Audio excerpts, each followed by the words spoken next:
Hello, everybody. Come on in, get comfy. We are on for another episode today. We're so excited that you're here, whether you're on live or on the replay. Give us some hearts, comment below, let us know where you're joining from so that we can interact with you on the show today. We also ask you to take a moment and share this episode out with your family and friends and colleagues so that more people can enjoy the show with us today. My name is Jessica Dugas. I'm an intuitive mentor and energy healer and the host of this show, and this is The Breakthrough. It's the spiritual view for your soul and mind, where we dig deep on today's spiritual hot topics and inspire you with the stories that change our lives. We have a new friend on the show today, Erin Fisher, and that's all I'm going to say about that. We're going to let Erin's story speak for itself today. But the title of our show today is called Second First Breath. And have you guys ever felt like that? Have you felt like, you've gone through something and you are breathing again for the first time? You are waking up for the first time. Let us know if you've ever experienced that before. Of course, today we also have our hot topics, which means I need to bring our fun and sassy panelists on the show today. First up, on the show, we have our mama bear extraordinaire helping us through all of the traumatic moments in our lives. Everybody, please hit the heart button for our friend Siri Ridenauer today. Hi, Siri. I'm glad to have you on today. So this week I posted a post on the Breakthrough page that talked a little bit about joy. And it's so fun because joy was my word for 2018. And boy, was it was a challenge. It was joyful, but it was a challenge to try to really live that word. So I thought it would be fun to start the show when I bring you guys on we're going to try this out for a little while and let us know a joy that you have experienced this week or a little tidbit of joy you want to share this week. Well, last weekend, we had the gig in Cocoa Beach last weekend, and we got over there and we were talking to the band leader and his wife, and they were telling this story about, it's a sad story, so I won't go into it, but as they're telling the story, I'm like, that sounds familiar. My brother-in-law did that. And then I find out that the bar is owned by my adopted sister and her daughter. So it turned into a family reunion over there. That's so fun, right? And I like how good. I think synchronicities bring so much joy. Like I love having a conversation with someone and finding out that we know the same person or that we maybe grew up in the same place. That's a lot of fun. We had a ball. It was great. Awesome. Well, that's definitely joyful, and we're super excited to have you as panelists on the show today. Great to be here. All right, up next we have our juicy girl, our Jane of all things. She's our meditation teacher / designer / photographer / just amazingness, and juicy, of course. Everybody, please hit the heart button for our friend Tara Abram. Hi, Tara. You're muted, and I'm going to unmute you. We're so excited to have you on the show today. I'm excited to be here. It's been a little while. It has. We missed you. Oh, yeah, I missed you ladies too. So it's joyful enough that you're back on the show today. What other joy can you share with us today? Well, are we supposed to do the happy dance? Happy dance? Happy dance. The joy dance. Moving your body brings joy. It does. It does. And that's a little tip from Tara today too. Yes. So she's given us joy and a tip. Whenever you feel not joyful, just do the chair dance. Chair dance, everybody. And you will feel joy.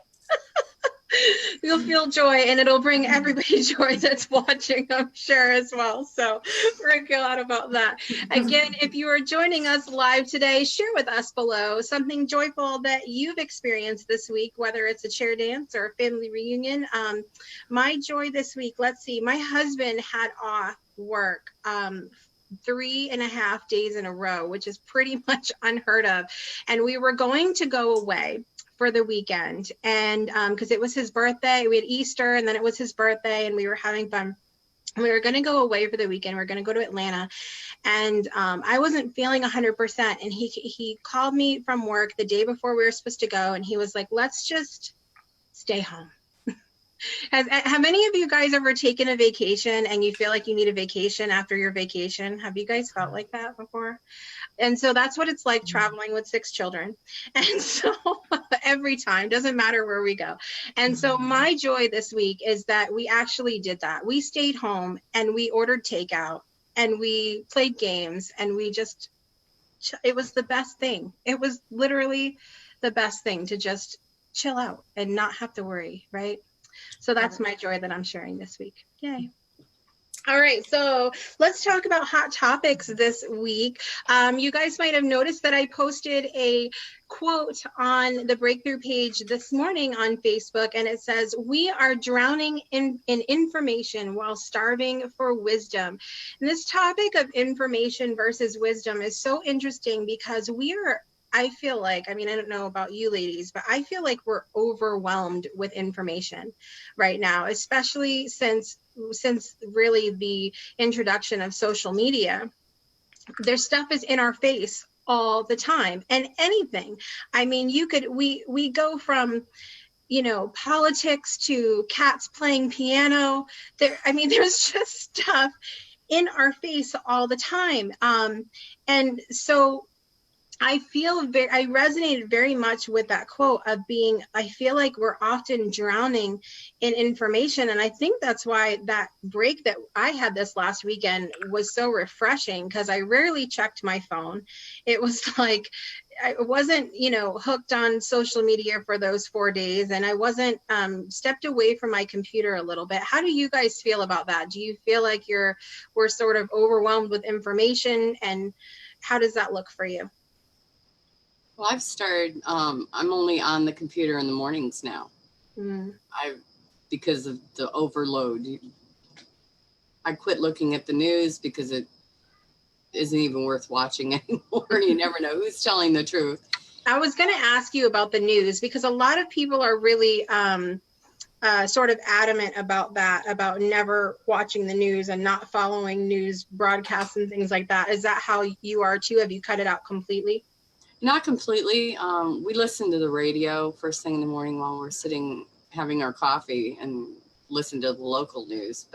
And maybe once a week I'll scroll through the Google News, to see what's going on, so I don't look like an ostrich with my head in the sand. It's so depressing. Everything's so depressing now on the news. You got the political fighting back and forth. You've got people. It's just ridiculous, the stuff that's going on in the world today. And I'd rather look at positive stuff than all that negativity. It's interesting too, because I did a challenge. I think it was a gratitude challenge in my community a while back. And one of the days, I got a little pushback on from people. I actually asked that everybody look at a news broadcast or a newspaper or something of the kind and try to find some joy or gratitude from it. And I had people who absolutely would not do it. They were like, no, I'm not doing it. I don't watch the news. And that's just it. And they pitched a fit about it. But the whole point was that, actually something we were talking about before the show, is that yes, there's a lot of depressing things in the news, and there's things that it's a lot of, like what we're talking about, information overload. However, you have the choice what you can see, how you choose to view it, and how you choose to see things. And it's about just switching that mindset a little bit. How do you deal with kind of information overload, Tara? I detach. I detach.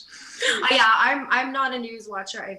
I've never been, but yeah, I'm the same. I like to fill my cup with positive things, and I do. When there's tons of information coming in, we're always constantly learning, so we're seeking out information, and yeah, so I detached. I like to go outside, ground, shut things off, and I find as long as I take like that break, I can come back to it and I'm recharged. But I take on energy, so I definitely have to step away, and there's a lot out there, right? And then it's like, what information do you want to be processing and what don't you want to be processing? And right, when we have so much around us, it's where that mindfulness really comes in, of what we really want to surround ourselves with. So I think there's something to be said about it. Yeah, I agree with you. And I think that, you know, so let's look at this side of the wisdom part of it. How do you sort of discern, you know, what's going to be good information for you and what is going to be wisdom and actually helpful for you in your situation? Because like you can even look at the example, so many people have a freebie they offer now, right? Something free. And most people are very much like me, mom of six. If it's free, it's for me. Like it's like, give it to me. But there came a point when I had to stop saying that, because it's like, just because it's free and it might be good information, it doesn't mean it's going to be helpful for me at this time. And so how often have you guys like signed up for a free class or a download or something, and you know, you get into it and you're like, this is not like, I probably could have used my time a little more wisely when I was doing this downloading. So how do you sort of discern what is information for you and what's going to be, you know, wisdom for you in the moment and useful? Do you have like a process that you go through, or is it something where you just feel into it? Is it easy for you if you're feeling into something and it feels like just kind of information, it's not going to be helpful for you? Is it easy for you then to just let it go, or how does that look for you? 4 years ago, I was gleaning everything I could get my hands on. And then all of a sudden it was like, I'd start to listen to somebody and, okay, this isn't for me. And I'd shut it off immediately. So now it's real easy for me to discern, even before I even click on the freebie, whether it's going to be something that I need or it's going to feed me, or if not, then I just bypass it. Yeah. What about you, Tara? I have no problem bypassing information. Bye. Like, bye. I don't need you right now.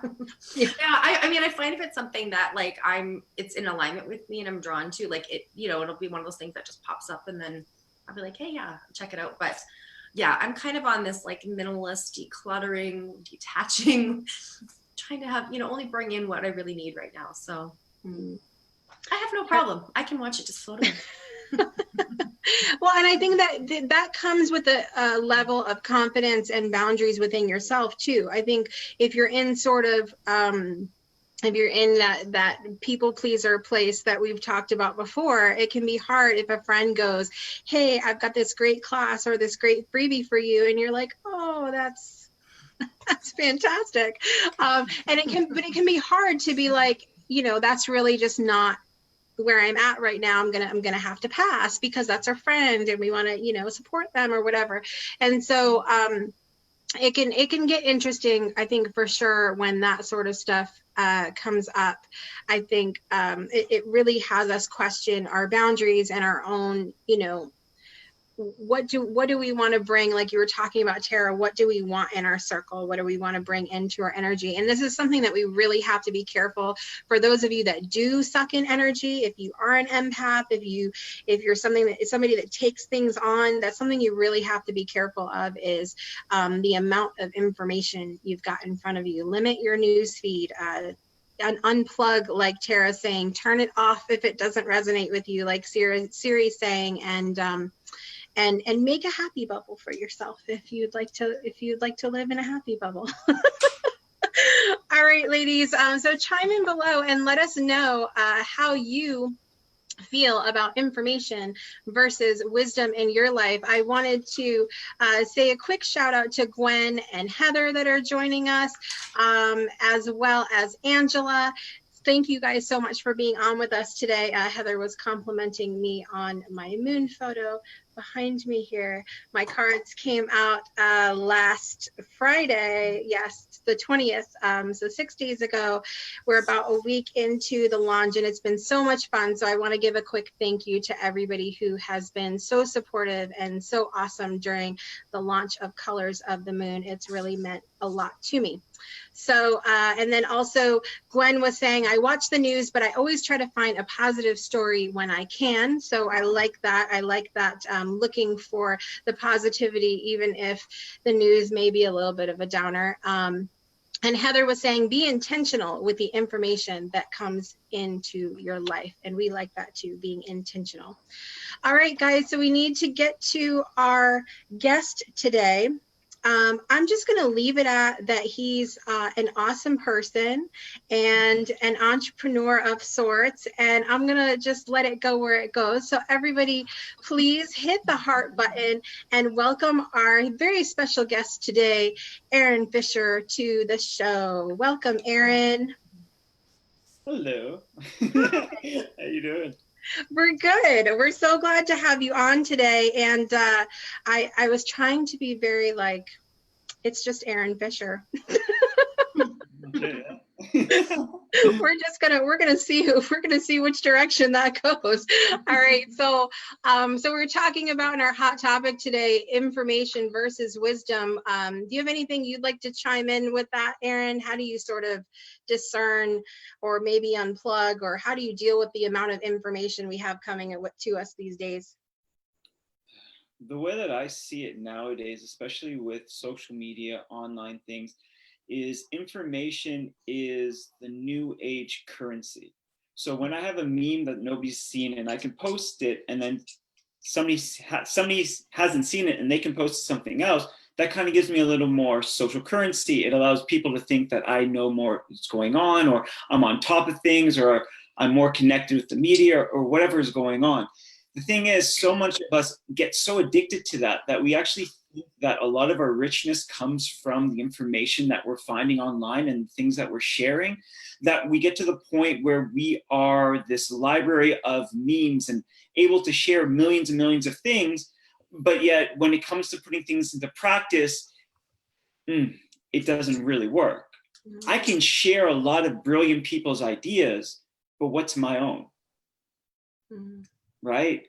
Because my currency has the face of somebody else on it, what's my value? So to understand that it's not all about sharing, it's actually about doing. And I believe that a lot of the information, and I'm not saying it's wrong, it's great to learn, but it's better to do.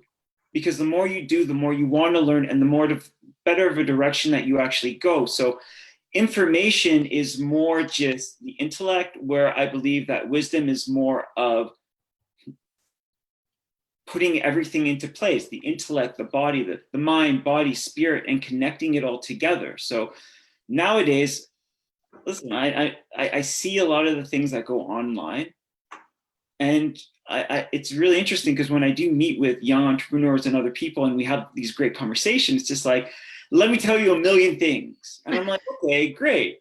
And like what we were talking about before, it's like they can tell me how to swim, but if I push them into a swimming pool, they don't know how to swim, but they hope that the book that they're getting this information will float. Yeah. Yeah. Yeah. Yeah. It's I have to give a quick shout out to my friend Calvin Witcher, because he actually did a live about this yesterday. He had a big event that he attended last weekend, and there was a big sort of to-do on social media, if you will, about this. A lot of certain communities not happy with what they were doing and whatnot. And after all that to-do on social media about being against it, one person showed up to be against it and heckle, and all of that sort of thing. And so it's like I love that you kind of talked about that as a currency, because we've talked about this on the show before too, where it's like what's real and what isn't, what's actually information that's coming from somebody and what's just been shared 500 times from somebody we don't even know at this point, right? So I love that you talked about that too. I want to get into your story today because I gave a little bit of a teaser with the title of the show today, which is Second First Breath. But I would love for you to take us back to sort of what your life was like before you took that second first breath. Like, what was Aaron like then? It's really good question. Just sum it all up for us in like half a second. Go ahead. 2 seconds. The best way to sum it up is just literally to take a breath. the way that I say it was, I was, just growing up in itself. Like I had two great parents. There's nothing too crazy about my life growing up, but the thing is, you can't judge somebody on the place that they're born. It's more of the things that they do with it. And when I was growing up, I was a very curious kid. So though I had a very good support system, I didn't really trust it because I didn't have anything to base it on to understand. So when it came to school, I'd go to class and I would try to, I think one of the things that kind of started going off was I would try to read. And my teachers would always tell me that I'm not doing it right, or that I need to stop being a class clown or goofing off. But they didn't understand. See, the thing is, they were so quick to judge me on all the things that they thought were my problems without asking me what was going on. They never asked me if I saw that the words were moving on the pages. They never asked me if words were shifting. They didn't ask me why I was saying words that normally weren't there. It's not their fault because they weren't educated well enough to recognize something like this. But at the same time, they were the ones that kind of started popping seeds in my head. Okay, so I thought I was smart, but maybe I'm not. Maybe I'm a class clown. So what does that mean? So I go on social media, well, not social media, back in the, go on TV, listen to the radio, and you start to kind of create this reality through those things. Well, in the movie, that's how this guy acts, so I guess that's how I am. And then you start to play this role. It's almost like when you're born, you have a breath, but then when everybody else tells you how to breathe, you start to forget your own. And then it takes a while what I mean is after a while, you start breathing other people's breaths. So I was the bad boy. I was the bad kid. I was all these negative things. So if everybody is telling me what I am, I guess they have to be right, because what I think about myself seems to be wrong because nobody seems to be agreeing with me. So you go on that and you kind of carry that on your shoulders. I had my business teacher. I still remember one of my business teachers actually took me outside of the class and he looked at me and he said, "Aaron, some people can do business. This is not for you. You just won't make it." And I'm like, okay. And that's coming from my teacher. Now, I understand that somebody might have had this conversation with him, but it's not for me to really make up stories for other people. All I can say is that planted another seed in my head. So then you start to play these roles. I eventually got kicked out of my school. I ended up going to a boarding school in another country. That didn't work because, well, the funny thing is this: when I was in my school, I didn't have a lot of confidence. So I was out trying to seek it, trying to do whatever I could, looking for attention. So I got kicked out. Then I went to a boarding school where I had so much confidence, and the principal was like, "You have too much confidence. We're kicking you out." So then you're like stuck in the middle. You're like, so if I have confidence, it's not good. If I have no confidence, it's not good. I'm like, what the hell should I do? Mm-hmm. Well, I want to finish school. So I ended up doing night school, summer school to finish with everybody else. I said, okay, fine. At least I've achieved something. At least I'm not worthless. At least I can do something. And the one thing that gets to you and really hurts when you're trying to go to sleep, it's like you go through these levels of depression where you're thinking, you're like, if everybody's right, then why does this feel so wrong? Why don't I matter? Why don't my thoughts matter? And so I decided to go to college. I went to George Brown College and I ended up doing marketing, and I had amazing teachers there. Actually, they were very supportive, and they kind of helped me see things in a different way. They helped me shed things in a different way, because we went from reading books and a school system that hasn't been changed in many years to a very adaptive college where teachers actually are like, "Oh yeah, let me tell you about my story about how life sucked for me," until I realized that It's not about them. Well, let me tell you about this. And you're like, oh, so I'm not alone. And there's other people that are going through this. And I went from being the class clown and the bad kid to starting to do assignments for people. People actually paid me to do assignments. And I thought it was crazy. I just started learning ways to be able to play within the system. So I finished school and I did what any normal person would do at the age of 22, because I was thinking, okay, I'm 22, I just finished school. Do I get married, get a job, get a wife? Well, I got to get a wife to get married. And do I do all these things? But I'm like, but I'm only 22, so I'm going to get married to somebody, but I don't know who I am. And I'm going to get a house, I'm going to get a job, I'm going to get a career. Why? I don't think life is about that. If I'm going to live until I'm about 80 and I'm 22, I have 58 years and I'm going to spend with somebody else. It's not happening yet. It can't be. So like I said, I did what any logical person would do. And I jumped on a plane and I went to China for 9 years. Any logical person, right? I did that too when I was, not really, but That you do. I don't know. I can sort of, so much of your story, in school and stuff really resonates with me because so I homeschool my 6 children, and this was after, and this has only been since about 2013, I believe, was when I finally I pulled them out of school after. Now they had some good teachers, but other ones that were not so good, and we had some instances where my son, who was struggling, it was a very similar situation to yours, where he was being told certain things, and a teacher was on her cell phone all class. Like, it's a whole lots of fun stuff there. But I really, even in our homeschooling, I really sought out, like, my one son takes computer coding at the library, and they do outside classes, just not in a school atmosphere. And I really sought out people who will do like you're talking about, who will tell stories and lift them up and encourage them to sort of do what feels good for them and what they're good at. And so it really sort of, I think that your story is something that a lot of people have gone through, but also that a lot of kids are still going through today, and just not being lifted up in the way that I feel like they should be.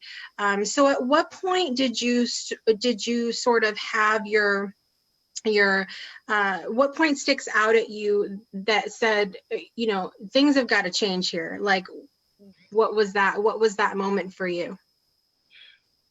The thing is, I really do believe that inside of ourselves, internally, we do feel that we have a purpose. We do feel that we have a passion. Like, we have there's like a purpose within ourselves, in that when we're starting to feel negative, and I'm not saying feeling negative can actually be a very positive thing, but what I'm trying to say is, when you're feeling negative, you got to start assessing your environment, the people around you. Who am I listening to? What am I watching? Because yes, we'll feel bad, but if I'm constantly around certain people and I'm questioning my own worth, then I'm realizing that I'm actually in a place where I'm trying to fit in. My biggest problem, and a lot of people have this as well, when they're younger, I failed at who I was supposed to be, instead of trying to achieve who I already was. That's the big one. I listened to everybody about who I should be. I listened to everybody, what they assumed from me and what they expected. See, the thing that I came up with a long time ago is, we all drown ourselves in a sea. And the C is SEA. Should, expect, and assume. Now, you take these 3 things away from your life, you live a good life. Well, he should have done that for me, but it's not up for you to say what somebody should do. I expected, don't make a story for them. But I think they just assumed, because that makes an asset of you. And, it's just, you got to understand these ideas. So when you start to understand that a lot of times we are drowning in the sea and we're failing at what we're supposed to be. Well, what am I? I feel that I'm okay. So when you ask for the moment, the moment, there's a lot of moments where they say, like, they call it an awakening. I think it's just a return to self. That's all it is, because I really do believe that the New Age has it wrong sometimes, not by the way that they talk about an awakening. They're like, oh, I'm awoken, so now I will not feel any emotions and I'll be Zen. The second you feel that, grab a life raft, because it's going to get crazy. Yeah. Yeah. We talked about that on the show a couple weeks ago. One of our hot topics was actually based on these memes we were talking about that that I saw, though, that talked about the awakened woman versus the wounded woman, and there was another one that was awakened man versus the wounded man, and I really kind of fought back against that a little bit, because I was like, this is a process. It's not like you just wake up one day and everything's butterflies and roses and it's awesome. Like, it's just not the way it happened. And so there were things on that one side of the of the image that I felt awake. I feel awakened in those areas, but there's wounded things that I'm still working on that kind of, so I'm glad that you said that, because we're on the same page here. It is very important to understand that when people talk about that, they're like, well, why do I feel like this? Because you have emotions. That's fine. Emotions are good. Feelings are good. But the understanding is you're not your feelings. You're not your emotions. And I'm not trying to say that in a hippy whippy kind of way, but what I'm trying to say is, don't allow them to have control over you. Allow them to teach you. When people look at like the Dalai Lama and other people like this, they're like, they're so Zen. Yeah, but they still have that suicidal thought and that anger thought, but they're just like, I don't need you. It's like if you turn on the radio and, for example, you turn on the radio, Justin Bieber comes on. You're not like, oh my God, I'm Justin Bieber, what's wrong with me? What you are is you're like, oh, I'm picking up a frequency. My body is doing something. So if I change that, I can also change what I pick up. So I can change the channel by changing my mood, changing my state, changing who I am. So what I started doing in my life is I started making those change. Drinking is not doing much for me. Let's put down the bottle for a year. Smoking. Well, I used to work with a lot of kids in the countryside, and my mentor once said to me, he goes, how dare you speak to these children? I said, why? He goes, because you're lying. What do you mean? He goes, you go to these kids and you go to these companies and you talk to these people and you tell them about different ways to live a better life, but you're smoking and you're killing yourself. Until you live that kind of life, you have no right to speak to other people that way. 30 days later, I threw away my cigarettes. After 15 years, I said, okay, you're right. And then, well, when you quit smoking, then you don't have that friend, hey, let's meet for a quick cigarette. When you're not drinking, you don't have that friend said, let's meet for a quick drink at a bar. So all of a sudden, your environment starts changing. And then what you're looking for starts changing, and your lenses start changing, and everything starts changing. And I still remember being in the Sahara Desert in Morocco. And I remember some girl wrote me a message, because my Instagram is The Awakening Self. And she goes, you're not awoken. And she ripped into me. And I sat there and I was like, ow. But I'm like, maybe you're right. Maybe a lot of things you're saying is right. Instead of me finally like fighting back, it was about time for me to listen. And I wrote back to her. I said, you know what? I'm not the awoken self. I'm the awakening self, because I have no clue. But every day I'm trying to learn more and more. But I don't know yet. And I don't ever want to know. Because the second I know, I believe, and I stop seeking. I always want to be a seeker. And I remember sitting in the Sahara Desert, and I was on this dune, and I just started crying. And I went, it was almost like something unplugged me. It was almost like I took my first, it was like, when people ask me how old I am, yeah, I'm 35, but I feel like I'm 3 years old. Like I feel on that hill, I took my first breath, and then I'm like, I have control of my life. I can do what I want. It's me. It's my power. It's my choice. It's my everything. I can choose it. I don't have to only love. The one thing I get is, first, learn to love yourself before you love other people. No. Because if you continue to do that, then all of a sudden nobody will ever be good enough for you. Learn to accept yourself and you'll accept other people. But how does this work? It takes time. You don't have to 100% be anything. You can be 20% and slowly put yourself out there and learn. But once again, information versus wisdom. I know this, but I haven't done this. Do it, learn, understand. So ever since I took that breath, it's my motto and my guru or my mantra in life is very simple. It's just do it. Nike had it right. Just do it. Even from his book, Shoe Dog, the guy's right. Just do it. Adidas, nothing's impossible. Like these brands, they spend millions of dollars for these catchphrases, these slogans, because they know that it's true. If you want it, go get it. If you don't, say you don't. But don't make up excuses and don't make up stories and don't say it should or you expect or assume anything. Take ownership and move forward. As we were talking about before, it's not our darkness that frightens us. Darkness is easy. It's everybody's fault. That was a good day. But if I'm like, okay, I have to do something. I have to be responsible. I have to get out of my own way because that's the only way I will achieve things. Whew. No, it's his fault. No, it's her fault. No, it's easier this way. No, because, and then excuse. And then we make this huge circle like a hamster, just like another excuse. But the thing is about it, we're not trying to run in the wheel. We're just sitting there rocking back and forth with excuses. Okay, no more. We only have one shot at this, as we know for now. So why not make it something amazing? Like I said, the day I die, I want to be able to sit on my deathbed, and I know you guys will do this too, and just laugh and be like, I can't believe I did all that crazy stuff. It's like, what the hell was I thinking that day? But laugh about it instead of being like, I should have. And if you don't think about this and you don't have that philosophy, that's fine. But go to a retirement home, go to a hospital, sit down with people that are very close to losing their life, people that can't use their legs, people that can't do this, and ask them what they regretted. Because right now, while you have the health, you have the wealth. And I'm talking about health is wealth. When you have those two things, you can achieve anything. Go out and do it. But don't make an excuse and don't blame people. Don't blame society. Don't blame anybody. It's you. And take open, honest, responsible ownership for it. So going back to taking my first breath, I started taking ownership.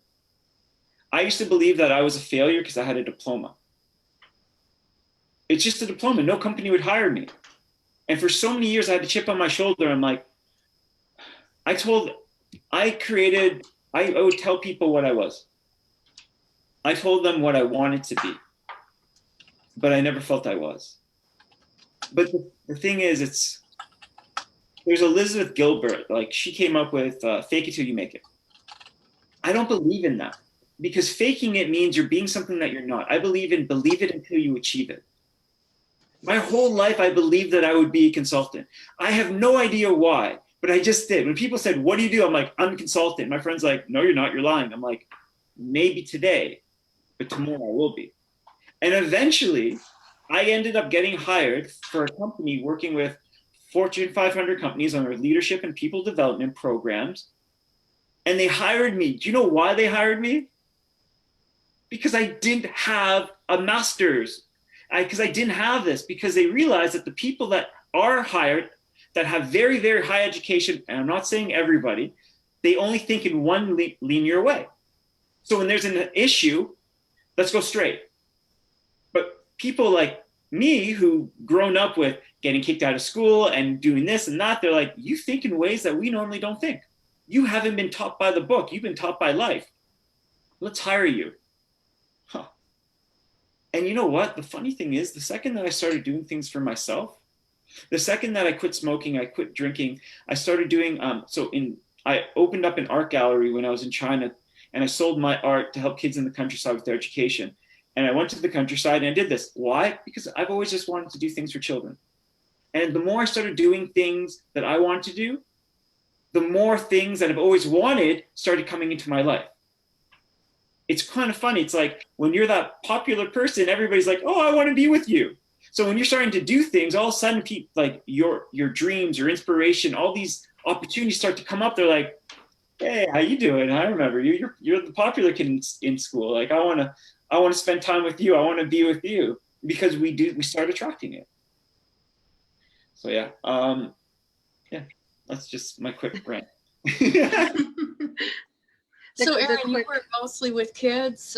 When you do your speaking, do you speak at like business functions or in schools or?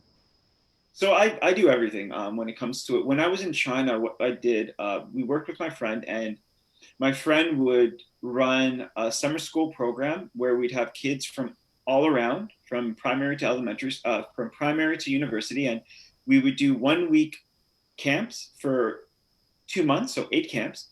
And we said that they were English camps because we use English as a meter stick for confidence. So for example, if your confidence is getting better, all of a sudden you're speaking words that you normally wouldn't speak. So while I was in China, we said it was an English camp. But when the kids came, we did motivational speech, inspirational lectures, and we gave them the autonomy to create whatever it is that they wanted to create. You give a child a space, you'll be amazed at what they can do. Instead of me walking around being like, that's good, that's bad, being like, here's a topic, go for it. And the things that these kids would do would be amazing.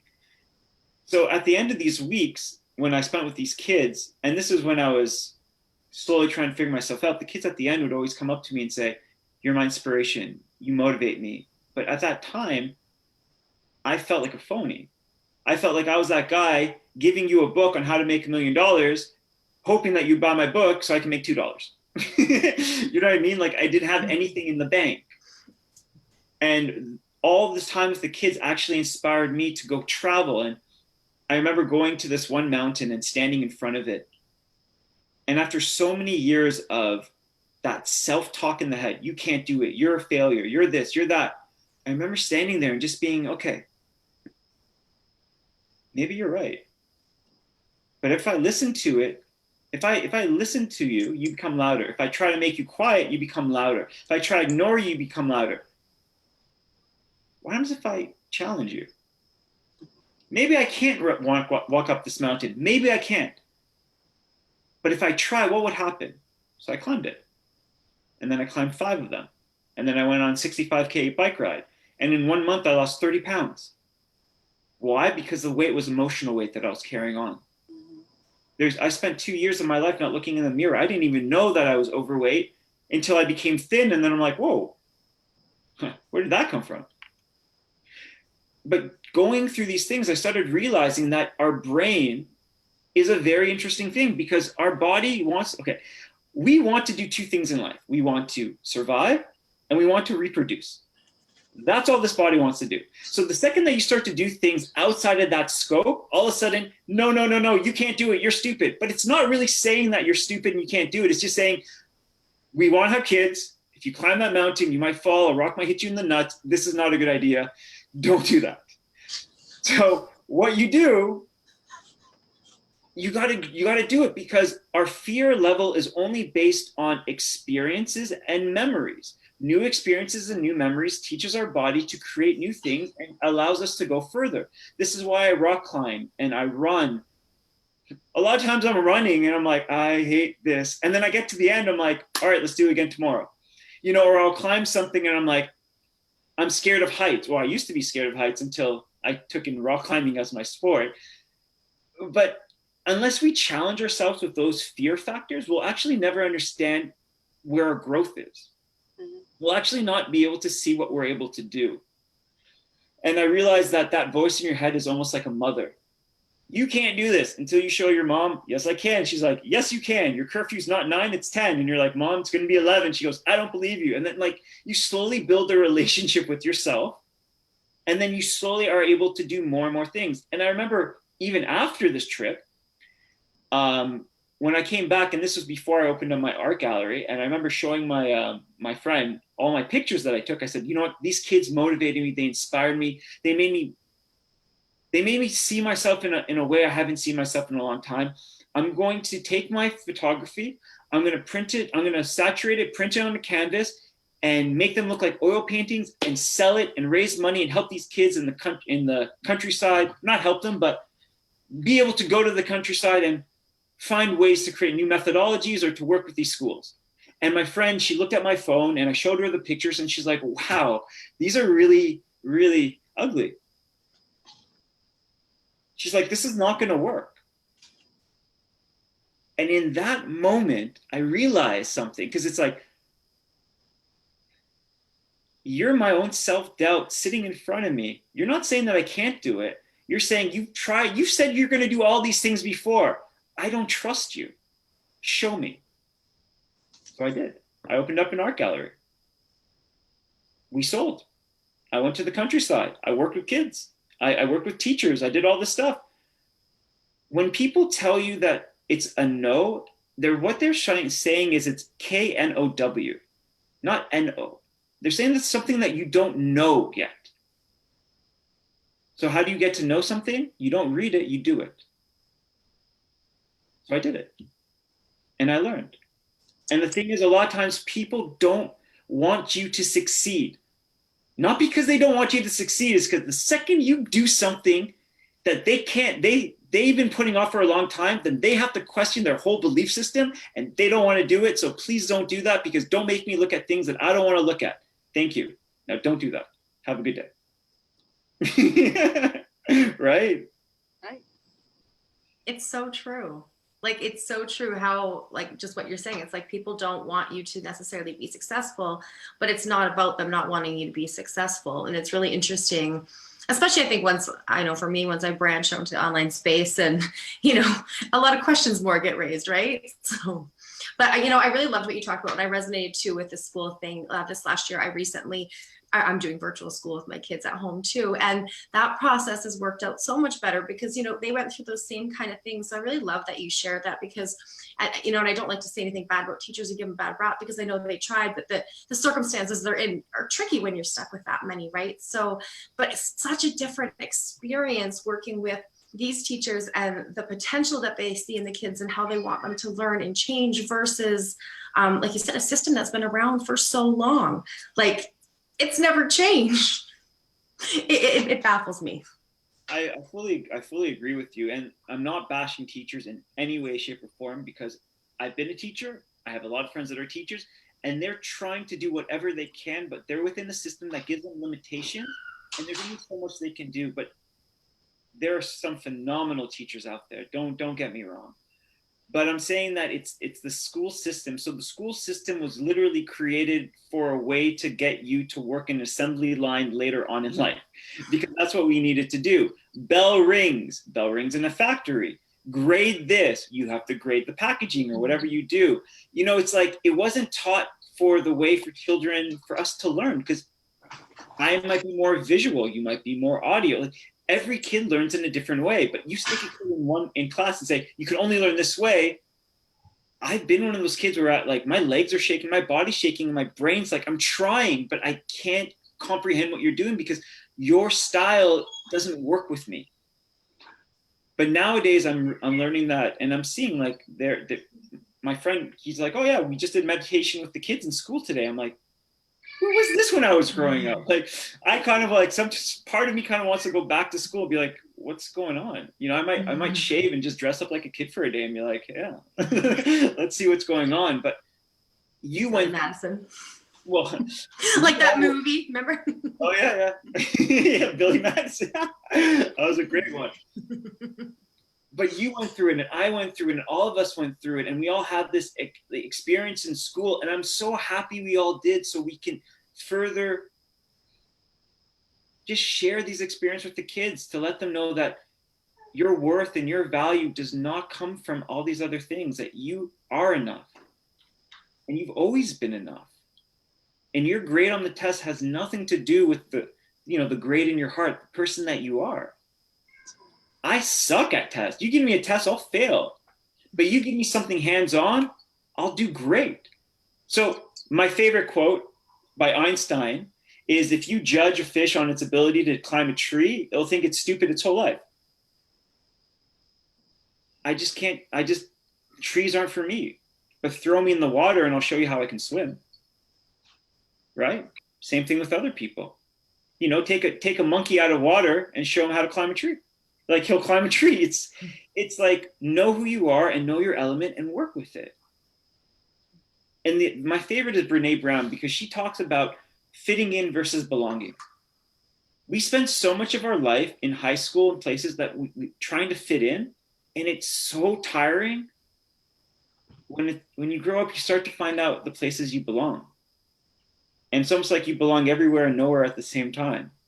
But you belong with your kids sometimes, with your mother, your family, your friends. And it doesn't quality trumps quantity. Think about it, when we were kids, we're like, oh, I have 100 friends. I have 5, maybe. Like really, but I don't even call them my friends. I call them my family. Because when I sit with them, I feel recharged. And I don't feel like I have to be anything else. And in those situations where I do feel that, it's not them. It's just you can only meet people where they're at in life. They might be at a different place. I might be at a different place. But it doesn't mean that we're not going to meet at some place at the same time. But for now, understand who you are. Understand your worth, your value, your energy, what you want in life, and just go for it. And the things that need to come will come. But another thing, like, have you ever read the book Big Magic by Elizabeth Gilbert? So Elizabeth Gilbert wrote the book Big Magic, and I thought she had a really great idea when she spoke about this. And she said that when she wrote Eat, Pray, Love, you guys familiar with that book? Oh yeah, see, I know that, but it's funny because when I was in Thailand and I went to the bookstore, every single book on one shelf was Eat, Pray, Love. So, but the idea here is it's very simple. So she starts speaking about inspiration as an entity. So when you're inspired, inspiration will come to you. Like inspiration comes to you and it says, let's do this. And if you honor it, you can do amazing things. But if you don't, it'll go somewhere else. And what she realized is when she wrote her book, she had about hundreds of people around the world saying, that is my book. You stole it word for word. But you didn't honor your inspiration. She did. I believe that in life, when we honor ourselves, more things want to be part of our life. Inspiration comes, like motivation comes, all these things will come. But when we're looking for it, don't be needy. It's like, give me space. So, but that's just kind of how it works, and I find that the more we start getting to this focus of doing and taking the steps and talking to people and being around there, boom, inspiration, boom, motivation. And then everything I feel wants to live through you, wants to enjoy your life because you're living, you're thriving. And it's just like all of a sudden amazing things happen where people are like, they're so lucky. They're not lucky. I don't believe in coincidences. They're doing things. They're honoring themselves. They're putting themselves forward. And because of that, more and more things want to come to them because you're experiencing your living life. So once again, it's not our darkness. That's easy. It's our light because that's responsibility. And that's doing things. And that can be very, very tiring and very, very, you learn a lot about yourself, even as being an entrepreneur and working on companies and working with people and doing a lot of great things.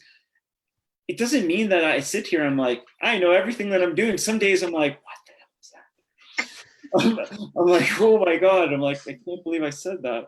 And then you go to the point later and you're like, so how did you feel about the last session? But it happens and you're human and you're not perfect. Your perfection comes from your imperfection. That when you realize that you're crazy, life is good. But when you try to be normal, then you reach a level of insanity. Stay away from that. Because normality is not normal. Perfection is not perfect. Unless you look at imperfections to be perfect and craziness to be normal. Because every single one of us here is crazy. And that's a beautiful thing. But I'm not like you and you're not like me. But we do have similarities. But I honor myself just as much as I honor you guys. And I want to get into the crazy because that's fun. I don't want to Aaron, get into you've given us so many good things today. I'll often go back and I'll watch the shows back and I'll make little things that stuck out to me. I feel like I'm going to need a notebook today when I go to do that. I just appreciate so many of these just little golden nuggets, as we call them, that you shared with us today. So thank you so much for that. Can you, you've done so many things, and you're continuing, as you say, awakening, you know, going on your journey. And what's next for you? Like, what are you doing? What are you doing next? What's tomorrow for Aaron? We ask the good questions on this show. Hello. Good question. You know, there's the one company, Copper 88, and we're doing great things with that. We're able to get into, you know, being able to have a product that can aid people with their aches and pains and blood circulation, and to be able to help people in one way is a phenomenal thing. But there's, you know, the other company working on pieces of possibility, where we create platforms and allow people to kind of get out of their own way, still in the middle of like writing a book and just meeting up with so many different kinds of people. I don't want to stop. And there's so many things that I want to do. So when you ask what tomorrow is, tomorrow will continue. It's just a boundless day of like endless opportunities of stuff. And the one thing I've realized when I was younger, I wanted a lot of things for myself. But now that I'm older, all I want to do is be able to give back and share the lessons that I've learned. And you can call it serving other people if you like, because I believe that our biggest wealth and richness comes from giving, not from taking. So that's tomorrow. Tomorrow sounds awesome. I'll be honest with you. Aaron, thank you so much for being on the show today and sharing I'm sure it's just a little pieces, little bits of your life with us. And I know that there are so many people. I'm gonna have all my kids homeschool assignment go back and watch, even though they're in the room, and I'm sure they're eavesdropping on me at some point. But I'm gonna have them go back and watch this today, because there's so many things here. I'm glad that you spend time with our youth. I just want to say that from a mom point of view. That means it's so meaningful to see that, because we need more of that going on, that mentorship sort of thing happening. So thank you for the work that you do, Aaron, and thank you for being on the show today. And we so appreciate your presence with us today. Thank you so much. I appreciate all of you. Thank you. All right, so we are going to say goodbye to Aaron for a few minutes, and I wanted to, I know we went a little bit over time with Aaron, but it was like, okay, is he going to give us something else good? No, okay, there's another thing, you know, so it was like, and I know I feel like I wanted to ask a question, and then he answered it, and I know you felt that way too. I know, right? Too serious. So many moments, but I'd love to go around and have you guys share just one thing that stuck out for you as being super meaningful for you in your life today. Siri, what was a good takeaway for you? Well, I love the part of what he went through in school, because I went through that. My children went through it, and that's why I homeschooled. Mm-hmm. And I love the fact that he's going around and encouraging other children at an early age, so that they don't have to grow up into that. It's just phenomenal. That warms my heart that there's somebody out there that's actually doing that for the children. I love that too. And I think that the part that he talked about, you know, if you give them the space to, you know, it's amazing what they can do. And that's sort of what we've discovered in homeschooling too, is that, you know, just give them the space to, I mean, sure, it was a couple years of in the beginning of going, what in the world are we doing around here? But everybody's kind of just settled into their own thing and what they want to do. And then I've got a couple kids that are still trying to figure it out, and that's okay. You know, I'm 38 now and still trying to figure it out most days too. So what's a good takeaway for you today, Tara? You know, well, I love that he talked about blending and that spirituality aspect and coming back to yourself, because I think that's, you know, one of the things that my mentor taught me when I went through, you know, my meditation training and stuff was, you know, why we do these practices and stuff is to come back and to find ourselves.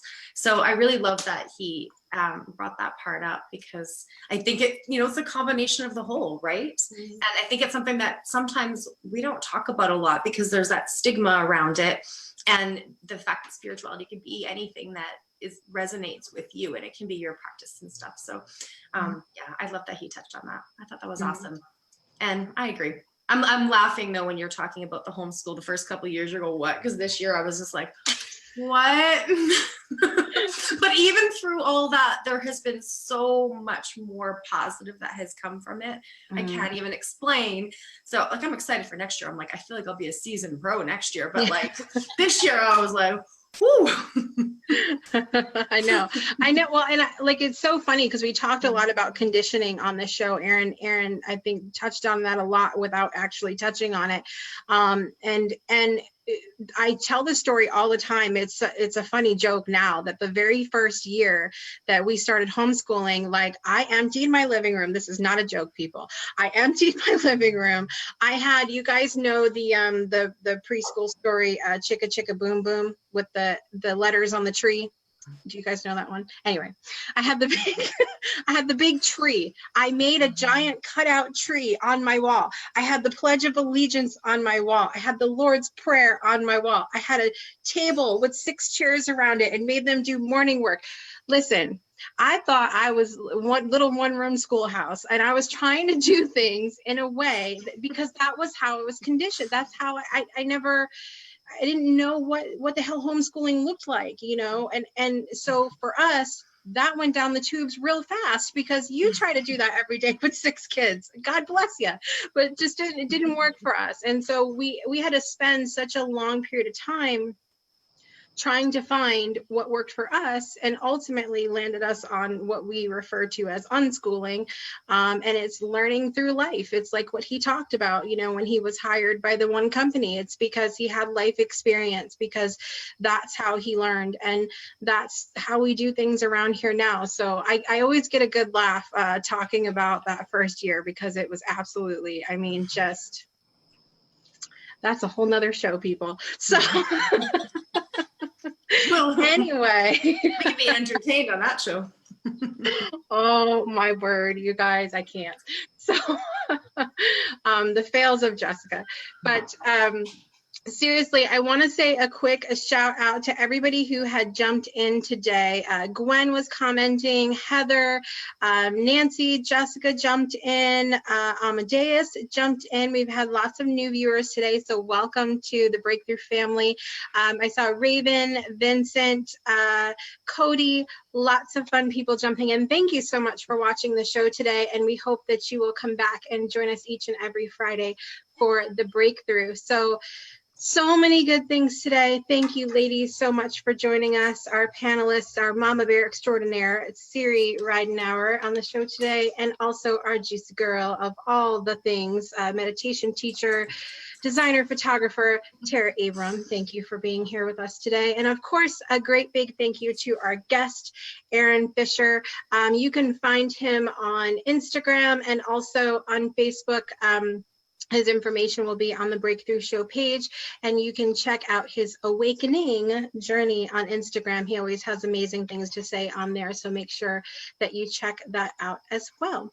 So coming up next week, we have the fabulous Mary Beth Decker on the show, who is actually an animal intuitive, and I'm psyched to have her on because she was actually part of the Shine book that Tara and I were a part of the end of last year. And so Mary Beth's going to be with us and talk about communicating with animals, which is really exciting. And let's see, Tara will be back as panelist next week, and we'll also have our declutter coach and consultant, Heather Clark, as well as our relationship expert specialist, Lori Ann Davis. She's going to be back next week. She is speaking at a conference in Denver this week, so enjoy your time there, Lori, and have a safe trip back. And yeah, we're going to have a lot of fun next week. So until next Friday, same time, same place, we will see you next time. And thanks for joining us today on The Breakthrough. Bye, everybody.